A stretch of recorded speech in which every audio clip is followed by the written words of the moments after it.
মাছ পাইছে, এত সবাই ভিড় দিছে। আর এদিকে মামু একটু জাল মানলো পুকুরে। আর এদিকে হাঁসটি দেখো এত সুন্দর লাগতেছে।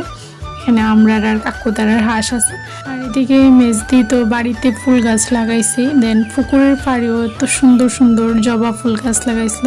মানে এটি অনেক ছাগলে টাগলে খাইয়া লাইছিল। তারপরে এখন বৃষ্টির মধ্যে সবটি গাছের মধ্যে পাতা দিছে, এত সুন্দর মানে হইয়া উঠছে। আর এটির মধ্যে তোমরা একবার ইমেজিন করো পুকুর পাড়ে যখন ফুল ফুটবো কত সুন্দর লাগবো।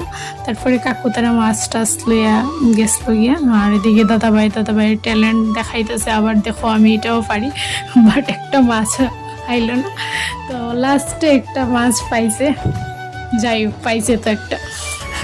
তারপরে এদিকে আবার দেখো কাকু আর গুড্ডু লাগে ঝগড়া। কাকু যতবার বাড়িতে আই কাকুর লগে এটা করবো। আর আমরা ছোটো কাকু খুবই ফ্রি ফ্রেন্ড, আমরা সবার সাথে কাকু খুব মেশে।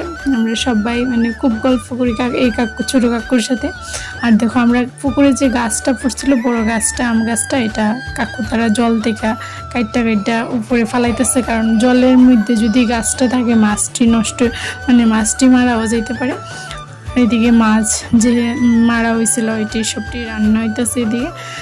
আর কি কইম, এইরকম মাছ জল অনেকদিন পরে গেছিলাম। শুধু পেঁয়াজ সম্বাস দিছিলাম, পেঁয়াজ আর কাঁচা মরিচ মানে জিরা দিছিলাম। আর এদিকে জিরা হলুদ দিছিলাম, নর্মাল একদম নর্মাল ভাই করছিলাম। এরকম নর্মাল ঝোল খাইতে অনেক সময় এত ভালো লাগে। সবসময় তো আমরা সবজি টবজি দিয়ে খাই, আর এরকম পেঁয়াজ সম্বাস দিয়ে একটু বেশি করে পেঁয়াজ দিয়ে সব খাইতে মানে অনেকটাই ভালো লাগে। আমরা সবাই খাইলাম তৃপ্তি করে। আর এদিকে সন্ধ্যার সময় দাদাভাই আব্বার শুরু হয়ে গেল গান।